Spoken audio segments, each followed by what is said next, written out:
Maar dit is 16 Junie en dit is konsentrasiekamp herdenkingsdag. Dit is tragies dat 'n mens so 'n dag moet hê in jou geskiedenis, maar dit is vir my goed om te sien. Ek het mooi foto's gesien van wat by die konsentrasiekamp grafte gedoen is, en Debbie het vir my 'n mooi foto gestuur van daar by hulle gedoen is, en op elke graf is daar lavender blommetjies gesit. Nou, wat ek sien is 'n ontwaking, en dit is vir my belangrik, want ek het vir julle al gesê, die wederkoms is nie 'n fisiese wederkoms, dit is 'n geestelike ontwaking, en die boer moet ontwaak, want die tyd raak min.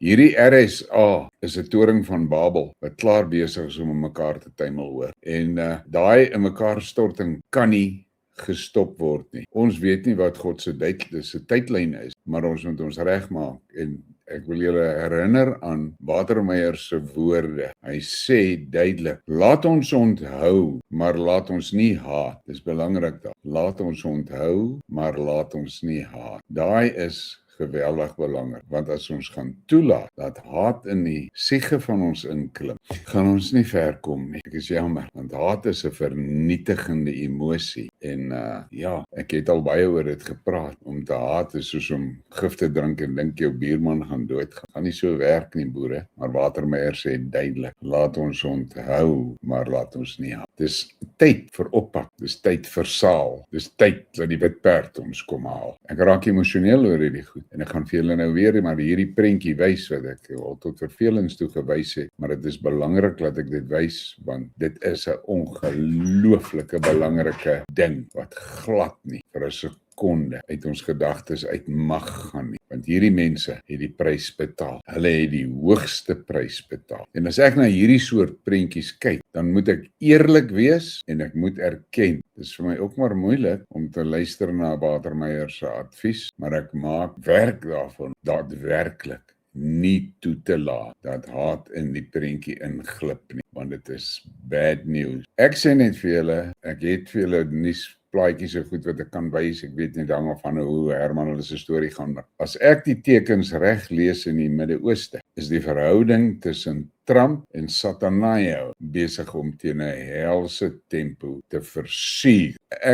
Julle weet hoe ek oor Trump voel en so. Maar ek het al gesê, Trump is 'n hamer in God se hande, en hy slaat as hy moet slaat, hoor. Maar is daar in die toolbox lê wat hy kak aan jag, in elk geval. So, onthou net, as Trump Satanayo onder sy gat skop en sê, nou is ek klaar met jou stories, is daai Zion, nes van Adda, Kubai, hulle bure gaan vir hulle uitvee. Niks kan hulle red nie, niks kan hulle help nie. Niks, want vir te lank het hulle bedrog gepleeg in God se naam, en hy gaan dit nie ongestraf los nie. So, as dit kan dalk nou die moment wees wat Trump daai lyn sny met daai Zioniste addernes, want uit die paar van die goed wat hy kwyt geraak het die laaste paar uur, kan jy duidelik sien. Nou, ek weet nie of hy druk van binne kry, of hy druk van bo kry, of wat, maar wat daar aangevang word, is skrikwekkend. En daai donker ster aanbidder wil die hele tyd voorgee, hulle doen dit alles in God se naam en met God se goedkeuring, sy seun. Ek wonder ek by myself, hulle het God se seun vermoor. Hulle erken nie hom vir wat hy was nie. Waar kom hulle aan hierdie storie? Daarin, ek het dit al voorheen gesê, en julle kan die navorsing maar oordentlik self gaan doen. Daardie woorde van Jesus op die kruis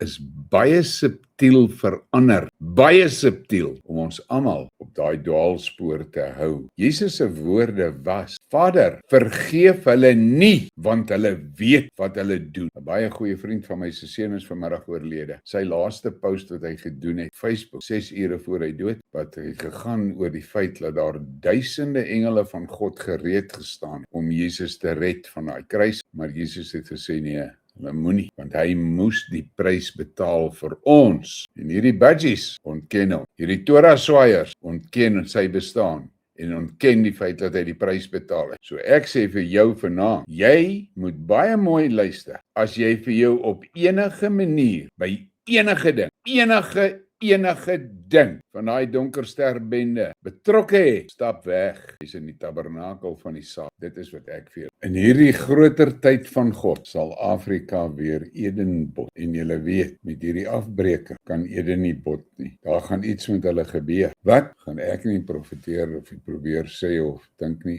Ek sê maar net, verstaan net, jou logika, jou common sense, sê vir Eden kan nie bot met die afbreker oor die aarde lê. Dink oor dit. Dankie vir almal van julle wat vir my gelukwensings gestuur het. En hier sê Dani Nieuwoud nou, Jesus het geprofeteer dat die Joodse staat vernietig gaan word net voor sy kom. Al wat ek weet is die grootste ding wat die religion nie van jou wou hê nie, is dat jy moet besef God is in jou, in elke sel van jou. Jy moet 'n goeie host wees, hoor. Dis waarna jy moet strewe. Wees 'n goeie host. En ek het die fluister gekry. Die boertribe sal okay. En daarom het ek vir julle van daai tyd af gesê, don't engage. En ek het van daai tyd af vir jou gesê, kry jou hand solid in die hand van die skep. Kry jou tempel gevul met sy gees. Dis die enigste, dis die pad. Jesus het die prys betaal vir ons op Golgotha. Nou moet ons deel doen. En dit is waarop jy moet fokus. Nou ja, dankie dat julle so vasgebyt het, hoor. Kyk in, kyk op, kyk rond. En moenie daai rondkyk mors nie. Let op die tekens.